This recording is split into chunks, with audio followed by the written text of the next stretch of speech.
अब ये क्वेश्चन क्या कह रहा है, इस क्वेश्चन को ध्यान से समझेंगे। इस क्वेश्चन को आदित्य ने भेजा है, जमशेदपुर से है, जेई की तैयारी कर रहे हैं।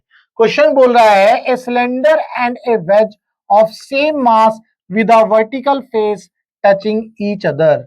यहां तक समझेंगे। एक सिलेंडर है और एक वेज है। यहां पर आपको एक सिलेंडर दिखाई दे रहा है। ये सिलेंडर बेसिकली आपको एक क्रॉस सेक्शन व्यू दिख रहा है। आपको ये सिलेंडर ऐसे वेज पर मूव कर रहा है, तो आपको ये वाला पोर्शन दिख रहा है और ये वेज है। इन दोनों का जो वर्टिकल फेस है वो टच कर रहा है। वर्टिकल फेस का मतलब है ये वाला फेस जो है एक साथ जो है टच कर रहे हैं।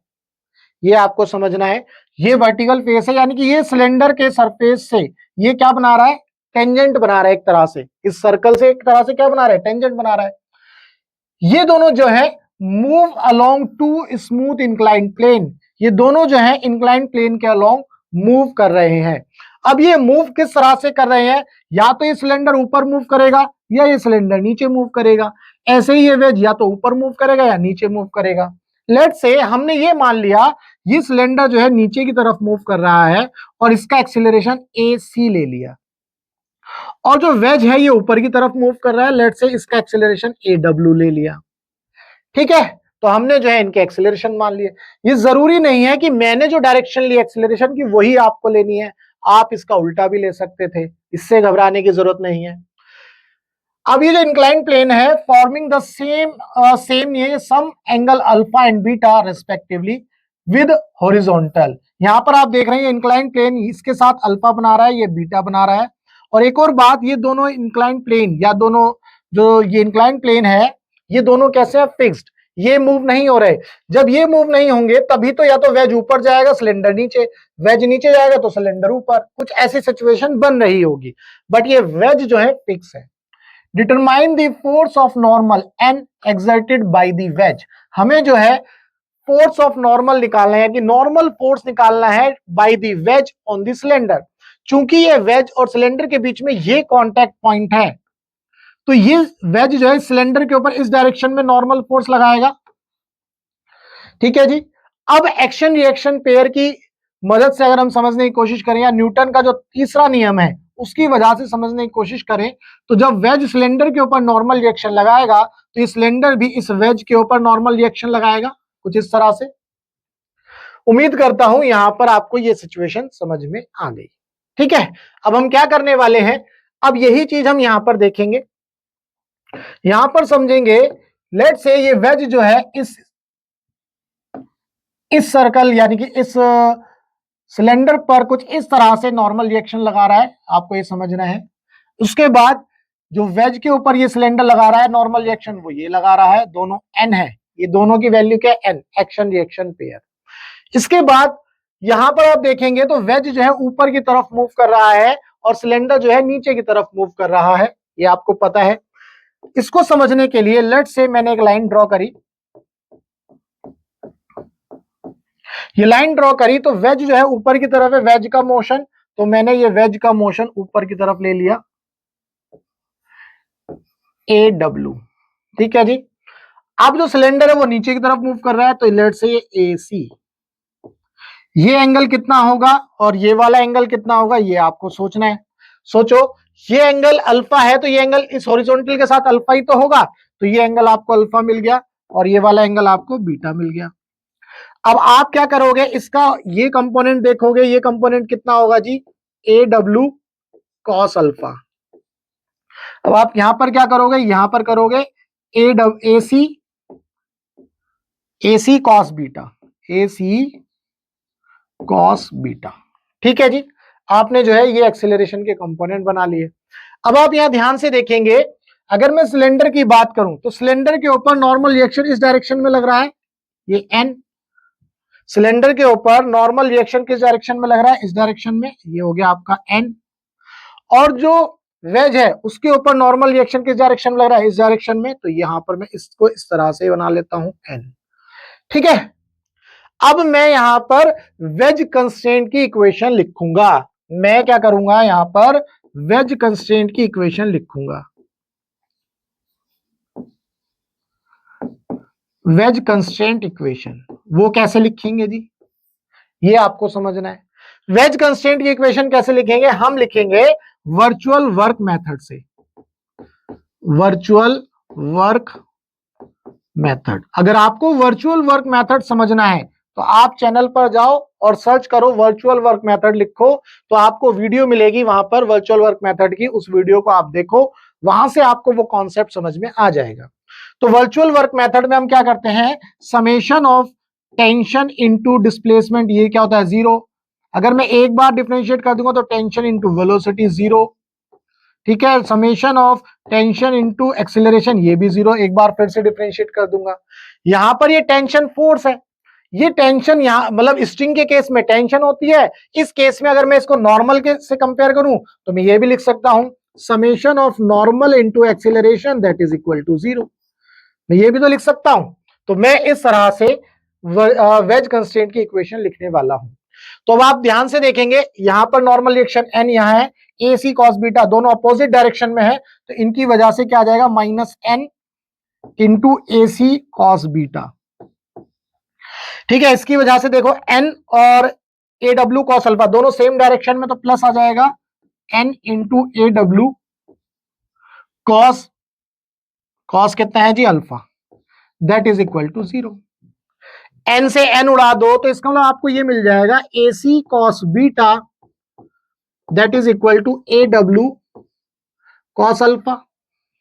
अब आप क्या करोगे, a c cos beta, beta की वैल्यू आपको गिवन है 30, तो कॉस 30 कितना होता है, √3/2, ए डब्ल्यू कॉस अल्फा कितना है 60, अल्फा की वैल्यू 60, तो कॉस 60 1/2, ये 2 से 2 कैंसिल, तो a W is equal to √3 AC, तो यहां से आपको पास a W is equal to √3 AC, ये वैल्यू आपको मिल गई।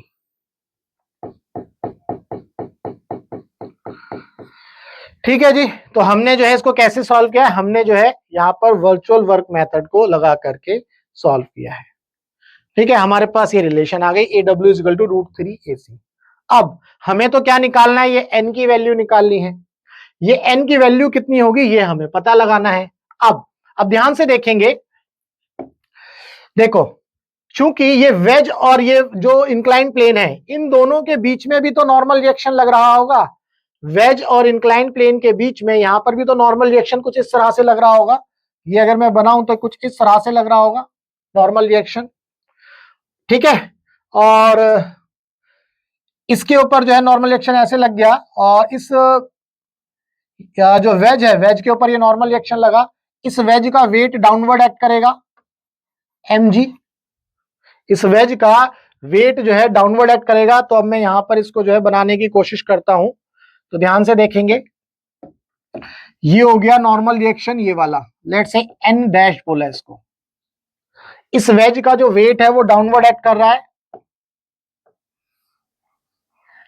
mg।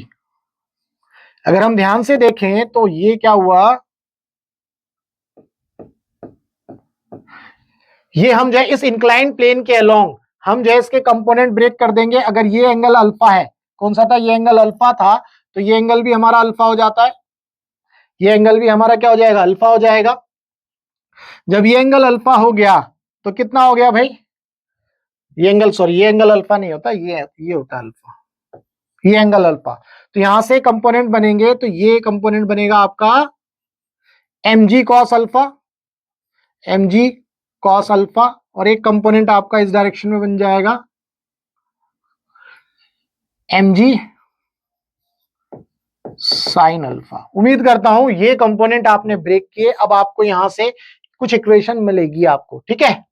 तो हमने क्या किया, इस इंक्लाइन प्लेन के अलोंग ही इसको ब्रेक किया है। ये एंगल अल्फा है, तो ये वाला एंगल कितना हो गया आपके पास 90 माइनस अल्फा, बेसिकली ये कितना हो गया 90 माइनस अल्फा, ठीक है जी। अब इस n को अगर मैं ब्रेक करूंगा तो ये मिलेगा n cos 90 माइनस अल्फा, तो इसका मतलब क्या मिलेगा n sin अल्फा, और इस डायरेक्शन में क्या मिलने वाला है, अगर मैं इस डायरेक्शन में देखूं तो ये मिलेगा मुझे n sin 90 माइनस अल्फा, तो ये मिल जाएगा आपको n cos अल्फा, ठीक है। और इस डायरेक्शन में n cos अल्फा, ये आपको मिला इस डायरेक्शन में पिंक वाला n sin alpha, n cos alpha और n sin अल्फा, ठीक है। ये एंगल अल्फा था, 90 माइनस अल्फा ले लिया, वैसे तो ये भी अल्फा था, ये अल्फा था, तो आप वहां से भी कर सकते थे। ये आ गया। अब मैंने जो है इसको इंक्लाइन प्लेन के अलोंग और इसके इस इंक्लाइन प्लेन के वर्टिकल के अलोंग जो है इसको ब्रेक किया। चूंकि ये फिक्स है तो इसमें एक्सीलरेशन वेज के अंदर जो है ए डब्ल्यू ऊपर की तरफ है, तो मान लो इसके अंदर जो एक्सीलरेशन है वो ऊपर की तरफ आ गया, ये ए डब्ल्यू। ठीक है, तो अब मैं क्या करूंगा, इक्वेशन लगाऊंगा अलोंग द इंक्लाइन प्लेन। मैं इक्वेशन लगाऊंगा अलोंग द इंक्लाइन प्लेन, यानी कि न्यूटन बाबा का सेकंड लॉ लगाऊंगा, summation of F external that is equal to net लेते हैं हम उसको और मास इनटू एक्सीलरेशन। ये प्लस माइनस ले लेंगे, प्लस माइनस यानी कि विद साइन रख लेंगे, मैं ऐसे ही करता हूं। तो अब इसके अलोंग नहीं लेना, तो इसकी जरूरत ही नहीं है क्योंकि इस डायरेक्शन में तो कोई मोशन ही नहीं हो रहा। अगर इस डायरेक्शन में देखेंगे तो क्या वेज मूव कर रहा है? नहीं, वेज तो इस तरह से मूव कर रहा है, तो हम इसके अलोंग जो है इस इक्वेशन को बना लेंगे। तो ऊपर है, यहां पर मान लो इस डायरेक्शन में देखा तो क्या कर लेते हैं, ऐसे बनाएंगे ना इस डायरेक्शन में, तो इधर पॉजिटिव ले लो, इधर नेगेटिव। तो यहां क्या चल रहा है, एन कॉस अल्फा, यहां पर जो है आपका एन कॉस अल्फा ऊपर की तरफ, एम जी साइन अल्फा नीचे की तरफ है नेगेटिव, ए डब्ल्यू ऊपर की तरफ है तो एम ए डब्ल्यू। तो इस तरह से लिख लेंगे हम N cos alpha minus M G sine alpha that is equal to mass of wedge into acceleration of wedge. ये हमारी एक इक्वेशन आ गई। ठीक है जी, एम जी साइन अल्फा ही है, एम जी साइन अल्फा, ये हमारी एक इक्वेशन आ गई। सिमिलरली हम एक इक्वेशन जो है कहां बनाएंगे, इस सिलेंडर पर बनाने वाले हैं। एक इक्वेशन हम इस सिलेंडर पर बनाएंगे, वो कैसे बनाएंगे उसको भी समझेंगे। अब यहां पर आपको ये ध्यान से देखना है, देखो यहां पर ये था और ये इस डायरेक्शन में आपका क्या था, मैंने ये बनाया था भाई, क्या था एक्सीलरेशन, ये क्या था एक्सीलरेशन। तो ये सिलेंडर ऐसे अलोंग दी वेज मूव कर रहा है, तो यहां भी मैं अलोंग दी वेज ही इसको वो करूंगा, क्या बोलते हैं, रिजॉल्व करूंगा। तो ये एन है, तो इस एन का एक, ये एन अगर मान लो ये एंगल कितना था, बीटा था, तो ये भी आपका बीटा, ये आपका बीटा। ठीक है जी, तो ये बीटा है, तो यहां पर ये कितना मिलेगा आपको, ये मिलेगा आपको एन, इस डायरेक्शन में देखें तो एन कॉस बीटा। ठीक है, ऐसे ही इस सिलेंडर का वेट डाउनवर्ड एक्ट करेगा mg। भाई यहां पर ये n था, इस n का ये कंपोनेंट ले लिया अलोंग द इंक्लाइन प्लेन, ये कंपोनेंट ले लिया n cos बीटा। अब ये एक्सीलरेशन किससे मूव कर रहा था, ac से, ये ac लिख लो इसको, ac एक्सीलरेशन से मूव कर रहा है। ये जो है अगर हम बात करें तो यहां पर ये एंगल, ये इसका वेट हो गया सिलेंडर का mg, है ना। तो ये एंगल आपका बीटा था, ये आपका mg, तो इसका मतलब ये एंगल बीटा, ये mg, तो ये कितना हो गया, ये आपका 90 माइनस बीटा हो गया एक तरह से। तो अब मैं इसको रिजॉल्व करूंगा, तो कैसे रिजॉल्व करूंगा, ध्यान से देख लेंगे। mg का एक कंपोनेंट आपको इस डायरेक्शन में मिलेगा और एक कंपोनेंट आपको इस डायरेक्शन में मिलेगा। तो यहां पर mg का ये कंपोनेंट क्या मिलेगा, mg cos 90 माइनस बीटा, तो ये बेसिकली साइन बीटा बन जाएगा, cos साइन बीटा। और यहां मिलेगा क्या आपको, mg साइन 90 माइनस बीटा, तो ये क्या बन जाएगा, mg cos बीटा। ठीक है, ऐसे ही ये इंक्लाइन प्लेन इस सिलेंडर के ऊपर नॉर्मल रिएक्शन लगा रहा होगा इस डायरेक्शन में, एंड डबल डैश ले लेते हैं। चूंकि ये सिलेंडर जो है इस डायरेक्शन में along the incline plane move कर रहा है, यहां पर इस कंपोनेंट की जरूरत नहीं है। ठीक है, तो अब यहां पर अलोंग द इंक्लाइन प्लेन जो है हम सिलेंडर की इक्वेशन भी लिख लेते हैं, जैसे ये इक्वेशन लिखी थी ऐसे इसके लिए लिख लेते हैं। तो कैसे लिखेंगे, लेट्स से मैंने इस डायरेक्शन में माना ये पॉजिटिव, ये नेगेटिव, ये सिलेंडर के लिए है। ठीक है जी, तो देखो एन कॉस बीटा ऊपर है और mg साइन बीटा नीचे है, तो ये प्लस माइनस क्या करने वाला हूं मैं, N cos beta minus mg, यहां कितना है sine beta, mg sine beta that is equal to minus में mass into acceleration of cylinder, ऐसे लिख लिया। अब हमारे पास तीन इक्वेशन बन गई है, एक इक्वेशन ये है, एक इक्वेशन हमने यहां से निकाली थी A W is equal to √3ac। तो यहां पर भी लिख लेता हूं मैं इसको, A W is equal to √3 AC। ये हमें पहले ही मिल गया था। ठीक है जी, इसमें कोई दिक्कत नहीं है कहीं से भी कहीं तक। अब क्या करने वाले हो, इसको सॉल्व कर लो। तो क्या करेंगे, n cos अल्फा, अल्फा की वैल्यू कितनी है 60, अल्फा की वैल्यू 60 है, बीटा की वैल्यू 30 है। तो n cos अल्फा, अल्फा की वैल्यू 60 तो cos 60 2, तो n/2 माइनस m की वैल्यू कितनी है 1/√3, ध्यान से देखिएगा, g की वैल्यू 10 और साइन अल्फा यानी कि √3/2, that is equal to mass है 1/√3 और एक्सीलरेशन है AW। AW की जगह मैं क्या लिख सकता हूं, √3AC लिख सकता हूं। AW की जगह √3AC, तो √3 से √3 उड़ गया, यहां पर √3 से √3 उड़ा, 2 5 10, तो आपको क्या मिल गया n माइनस, अच्छा n/2 -5 that is equal to AC। इसको इस तरह से लिख सकते हैं n minus 10 that is equal to 2AC। तो मैं यहां से इसको और सॉल्व करूं तो n की वैल्यू किसके इक्वल आ गई 10 + 2AC, ये आ गया। उम्मीद करता हूं यहां पर आपको कोई भी दिक्कत नहीं है। ठीक है जी, अब क्या करेंगे, अब इस इक्वेशन को सॉल्व करके लाएंगे। n cos beta, cos beta की वैल्यू कितनी है 30, तो cos 30 की वैल्यू कितनी हो गई n √3/2 माइनस m की वैल्यू तो 1/√3, g की वैल्यू 10, साइन बीटा यानी कि साइन 30 की value 1/2 that is equal to minus m की वैल्यू 1/√3 इंटू AC। ठीक है, AC के टर्म्स में इक्वेशन आने वाली है। यहां पर ध्यान से देखेंगे 2 5 कितना हो गया जी। वीडियो में जब मैं लिख रहा था तो जो प्रेजेंटेशन है वो ऑटोमेटिकली क्लोज हो गई थी, तो हम यहाँ पर अटक गए थे, हम ना यहां से हम आगे कर रहे थे। तो चलिए आगे क्या कर रहे थे हम यहाँ पर, n cos बीटा, तो हमें n की वैल्यू निकालनी है, तो n cos beta, cos beta यानी कि बीटा की वैल्यू 30 डिग्री है, तो cos 30 की वैल्यू √3/2 डायरेक्ट लिख लेते हैं, n अपॉन में √3/2 माइनस m की वैल्यू 1/√3, g की वैल्यू 10, साइन 30 डिग्री यानी कि 1/2 that is equal to minus में मास कितना है 1/√3 और ये एज इट इज AC, क्योंकि ये इक्वेशन और ये इक्वेशन देखो AC के टर्म्स में आएगी। हमें जो है n निकालना है बेसिकली, तो इसको सॉल्व किया तो 2 5 10, ठीक है, और क्या किया हमने, इस √3 की मल्टीप्लाई ऊपर कर दो यहाँ पर, तो ये 3/2 हो जाएगा, n 3/2 है ना, ये √3 की मल्टीप्लाई यहाँ होगी माइनस, जब ये √3 की मल्टीप्लाई यहाँ होगी तो ये कैंसिल आउट हो जाएगा, ये √3 तो यहाँ बचेगा 5, यहाँ पर 2 है sorry, n - 5 that is equal to minus में AC। तो यहाँ पर क्या करेंगे, ये 3n minus 2 5 10 that is equal to -2AC। तो क्या मैं इसको ऐसे लिख सकता हूं, 3n इज इक्वल टू, ये 10 उधर चला गया, 10 - 2AC। ये हमने जो है इक्वेशन लिख ली। अब आपके पास ये इक्वेशन आई है और ये इक्वेशन आई है, इन दोनों इक्वेशन को आप क्या करोगे, सॉल्व करोगे। तो इसके नीचे लिख लो n इज इक्वल टू कितना है जी 10, तो ये कितना है +2AC।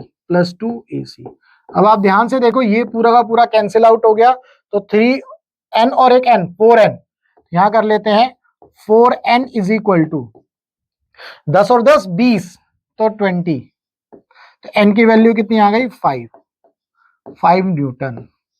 तो आपके पास n जो है 5 न्यूटन का आ गया। उम्मीद करता हूं यहां पर आपको इस क्वेश्चन के अंदर जो भी डाउट रहा होगा वो डाउट आपको जरूर क्लियर हुआ होगा। बेसिकली ये जो है वो स्क्रीनशॉट लेकर के मैं आया, आपको वीडियो में आपको ये सारी चीजें मैंने एक्सप्लेन कर ही दी थी।